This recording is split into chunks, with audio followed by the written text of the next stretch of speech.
Assalamualaikum warahmatullahi wabarakatuh. Waalaikumsalam warahmatullahi wabarakatuh. Selamat pagi dan salam sejahtera buat kita semuanya. Shalom, Om Swastiastu, Namo Buddhaya, dan salam kebajikan. Halo kawan pajak, senang sekali nih kita bisa bertemu kembali. Kali ini bersama saya, Jeki Yulianto, di acara Podcast Bekisah Pajak episode 2. Oke kawan pajak, sebelum kita mulai nih, saya mau pantun dulu nih kawan pajak. Oke. Ke pasar pagi membeli rujak, Cakep. suasananya ramai dan berisik. Artinya, Bertemu lagi di podcast Bekisah Pajak, tempatnya belajar pajak seru dan asik. Oke kan pajak, kali ini kita akan membahas topik yang sangat menarik nih. Kali ini kita bersama para narasumber kita, para Serikandi Penyuluh Pajak KPP Pertama Bangka, ada Kak Iis, Kak Desti, dan juga Kak Lisa. Hai Halo. semuanya. Sehat semua ya Kak ya? Alhamdulillah. Oke. Untuk kawan pajak kita harus sehat. Betul banget. Oke, kali ini kita mau bahas tentang apa nih Kak Lisa? Oke, untuk kisah kali ini kita mau bahas tentang aktivasi akun Cortex, juga permintaan kode otorisasi atau sertifikat elektronik nikah. Oke.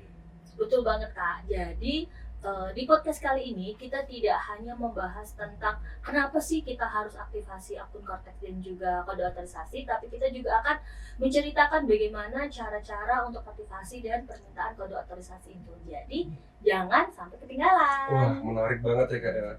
Tapi mungkin sebelum kita masuk ke pembahasan utama kita nih Kak, mungkin kawan pajak penasaran nih, sebenarnya aktivasi akun Cortex itu apa sih Kak Iis? Nah, aktivasi akun Cortex ya. Jadi yang perlu diketahui Kak Jeki dan tentu saja kawan pajak semua, kita pada tahun 2025 ini kan sudah menggunakan akun Cortex nih ya, baik untuk pelaporan SPT masa dan nanti ke depannya ketika kita melaporkan SPT tahunan 2025 yang kita laporkan di 2026 itu juga sudah menggunakan akun Cortex Kak Jeki.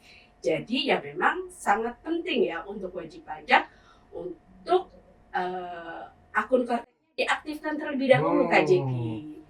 Jadi seperti itu ya Kak ya. Jadi fungsinya aktivasi akun Cortex itu supaya kawan pajak bisa login, bisa masuk ke aplikasi Cortex gitu ya Kak ya. Nah mungkin ada pertanyaan nih Kak dari kawan pajak. Kalau untuk aktivasi akun Cortex ini butuh EVIN nggak sih Kak Desti? Nah, masih bingung ya, mungkin masih kepikiran ini kalau untuk aktivasi akun Cortex itu butuh EVIN atau enggak. Jadi sebenarnya EVIN itu hanya digunakan untuk melaksanakan kewajiban perpajakan kita di tahun 2024 ke belakang, yaitu karena kita harus akses DJP online Kak Ceki. Nah, untuk tahun 2025 ini karena kita pakai Cortex, jadi kita nggak perlu lagi tuh minta EVIN, jadi nggak perlu lagi nyari-nyari kalau ada EVIN-nya yang lupa. Jadi kita cukup aktivasi akun Cortex kita. Oke, jadi nggak perlu EVIN lagi ya Kak? Betul. Karena EVIN cuma untuk dipakai di DJP online Betul, gitu ya Kak ya? iya. Oke, lebih simpel aja deh Kak ya? Betul, tentu aja. Iya, nah kalau untuk hal-hal yang perlu kawan pajak persiapkan nih untuk melakukan aktivasi akun Cortex itu apa aja tuh Kak Lisa? Nah, ada 3 hal utama yang harus dipersiapkan oleh kawan pajak untuk aktivasi akun Cortex. Yang pertama, NPWP atau NIK yang sudah diregistrasikan di DJP.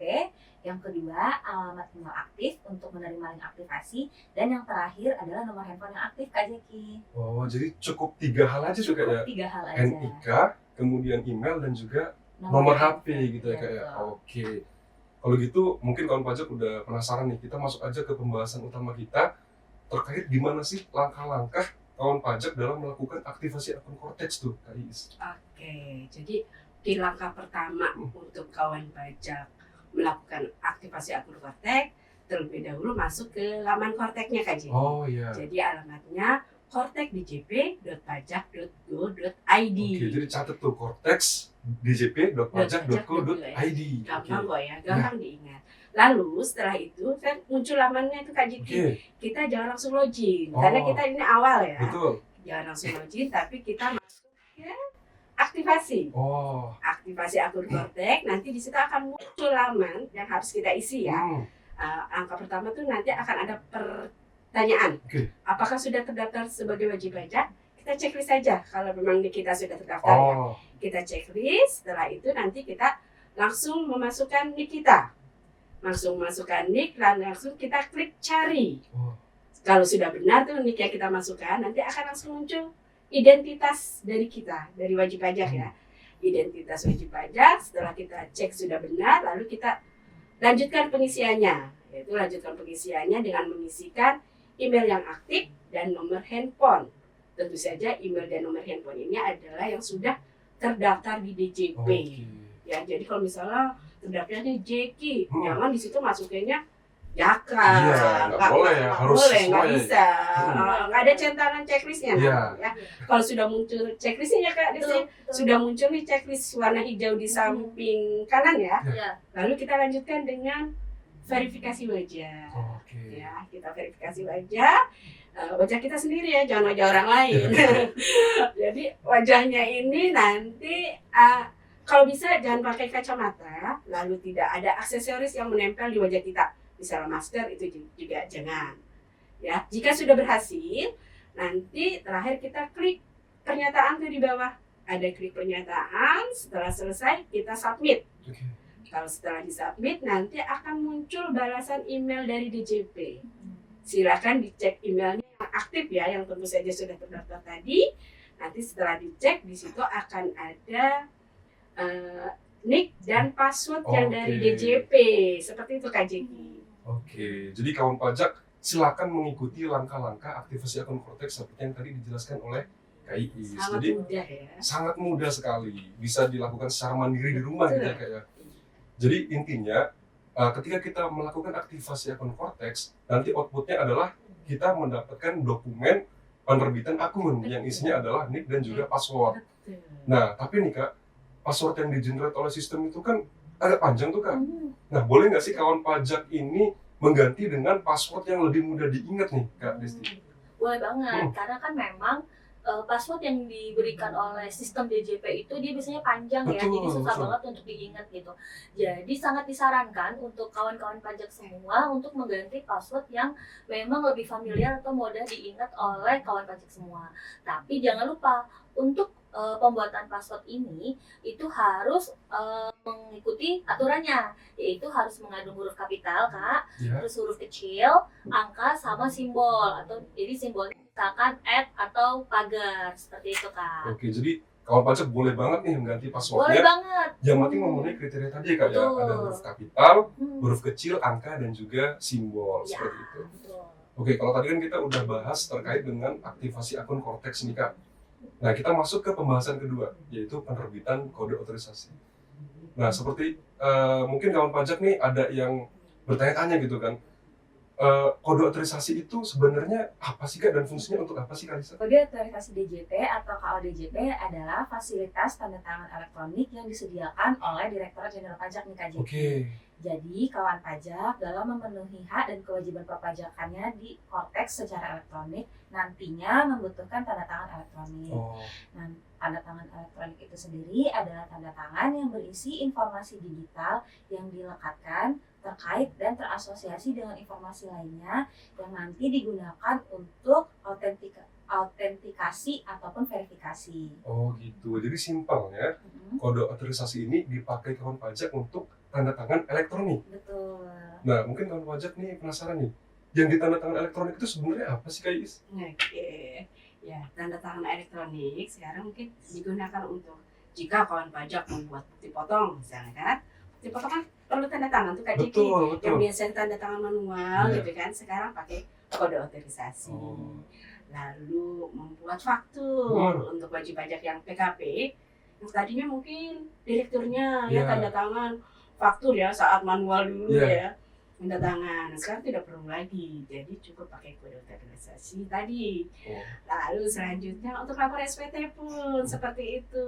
Di saat kita submit SPT pasti di terakhir itu akan meminta memasukkan kode otorisasi. Betul. Seperti itu Kak Jeki. Oh, jadi lebih simpel ya Kak ya, dengan Simpel adanya sih. Kortex ini kawan pajak nggak perlu capek-capek tanda tangan manual lagi ya Kak ya. Betul, iya. Cukup memasukkan paspres, Paspres. kemudian sudah selesai ya Kak ya Sudah tanda tangan selesai. elektroniknya ya. Betul. Oke. Kita sudah tertanda tangan tuh jadi. Oke, kalau tadi kan kita udah bahas fungsinya nih.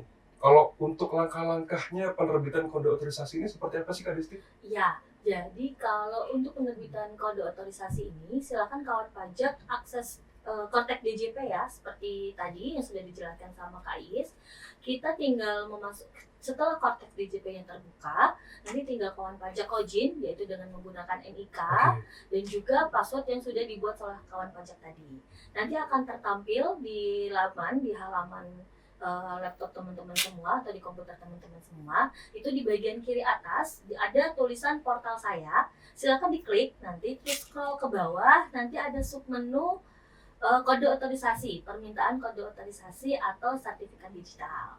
Nanti akan muncul lagi, halaman lagi. Silakan teman-teman pajak atau kawan pajak semua memastikan bahwa datanya sudah sesuai. Scroll ke bawah sedikit, nanti kawan pajak bisa memilih jenis sertifikat yang mau digunakan. Kalau DJP sendiri menyediakan kode otorisasi DJP kawan pajak. Tapi ada juga sih dari bagian lain. Tapi kalau memang kawan pajak tidak memiliki selain dari penerbit yang lain, bisa memilih yang dari KO DJP tersebut. Terus silakan dibuat paspresnya. Dan paspresnya itu memenuhi ketentuan sama dengan ketika kita bikin password tadi, Kak. Jadi boleh disamain ya, Kak? Boleh, Kak. Betul, jadi harus mengandung huruf kapital ya kan, tentu saja, terus huruf kecil, angka, dan juga karakter khusus. Seperti itu, Kak. Jadi lebih mudah ya, Kak ya? Ya. Kalau duluan kawan pajak misalkan mau mengaktifasi sertifikat elektronik tuh agak ribet ya, Kak ya? Jadi kawan pajak harus ke kantor pajak, nyiapin email, flash disk, segala macam. Sekarang bisa dilakukan secara mandiri, Kak ya? Bisa dilakukan sendiri. Lebih simpel ya kali saya kalau gitu ya? Iya, lebih simpel Kak Jeki. Jadi nanti kawan pajak bisa mengajukan sertifikat digitalnya di Kortex, tidak lagi membutuhkan penelitian dari petugas pajak. Nah, buat kawan pajak sendiri, misalnya ragu apakah sudah memiliki kode otorisasi, itu bisa melakukan validasi mandiri di akun Kortexnya. Langkah-langkahnya nanti dari akun Kortex yang sudah terbuka, kawan pajak bisa klik menu portal saya, lalu pilih profil saya. Untuk selanjutnya ke bawah dipilih nomor identifikasi eksternal. Pada bagian digital sertifikat, nanti kawan pajak akan memilih menu proses dan menghasilkan. Selanjutnya pada bagian dokumen saya akan muncul tuh dokumen kode otorisasi dari kawan pajak.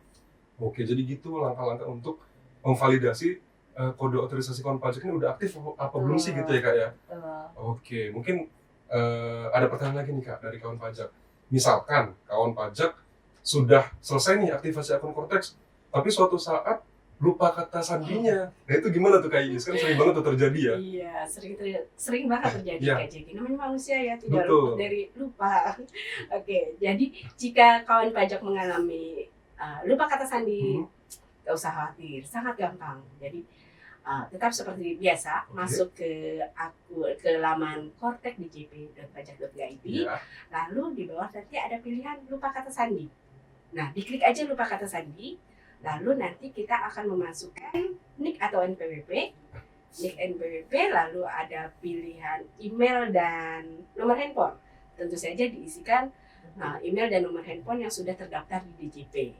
Setelah itu kita masukkan CAPTCHA. Setelah selesai masukkan CAPTCHA, kita klik surat pernyataan lalu kita submit. Nah, lalu kawan pajak silahkan dicek tuh emailnya yang terdaftar tadi. Dicek emailnya, nanti akan ada link tuh dari DJP. Linknya tinggal diklik saja, nanti langsung diganti kata sandi yang baru. Jangan yang susah-susah. Betul. Jadi kawan pajak ini nggak perlu khawatir ya, Kak, kalau lupa kata sandi. Tapi kalau bisa jangan sampai lupa ya, Kak ya. Kalau bisa dicatat tuh kawan pajak password dan juga paspresnya gitu ya, Kak. Betul, jangan sampai Kak Jeki setiap masuk akun Kortek DJP dia kliknya lupa kata sandi. Betul. Ya mungkin ada pertanyaan lagi nih dari kawan pajak nih, Kak. Kalau untuk aktivasi akun Kortex dan juga kode otorisasi, ini kawan pajak harus banget datang ke kantor atau enggak sih, Kak? Ke kantor pajak maksudnya? Sebenarnya kalau untuk aktivasi akun Kortek dan juga permintaan kode otorisasi, nggak perlu lagi, Kak, untuk datang ke kantor pajak, karena itu bisa dilakukan di mana saja dan kapan aja. Jadi meminimalisir kawan pajak untuk datang ke kantor pajak. Cuman kalau memang dirasa teman-teman semua atau kawan pajak mengalami kesulitan ya untuk aktivasi atau kode otorisasi, dengan senang hati silakan kawan pajak dapat datang ke kantor, kami akan membantu. Gitu. Jadi intinya kantor pajak sudah menganut prinsip borderless ya, Kak ya. Jadi kawan pajak nggak perlu capek-capek datang ke kantor untuk aktivasi akun Kortex dan juga kode otorisasi. Cuman mungkin kalau terdapat kendala, ya silakan aja datang ke kantor Boleh, pajak dengan nanti. senang hati kami akan membantu Betul, ya. kami akan semua. kami bantu gitu ya. Nah, oke, mungkin kawan pajak nih ada yang penasaran nih. Kalau misalkan kawan pajak sudah aktivasi akun Cortex, apakah otomatis nih data rekening dan saldo kekayaannya dipantau dan dikenakan pajak nih, Kak Lisa? Tentu saja enggak ya Kak Jeki Oke. ya. Jadi kawan-kawan pajak jangan khawatir karena aktivasi akun Cortex ini adalah persiapan akses masuk untuk selanjutnya sebenarnya. Sedangkan terkait pemajakan itu berdasarkan penghasilan yang diisi oleh kawan pajak di dalam SPT tahunan nantinya. Selain itu ada yang namanya penghasilan tidak kena pajak KJK atau PTKP. Jadi penghasilan yang diterima oleh kawan pajak tidak serta-merta akan dipotong pajak. Nanti akan dikurangi dulu dengan PTKP dan perhitungan seterusnya. Begitu. Oke, jadi kawan pajak nggak perlu takut nih kalau aktivasi akun Cortex langsung kena pajak itu Iya enggak ya dong, kayak. enggak. Oke, jelas banget nih penjelasan dari para narasumber kita.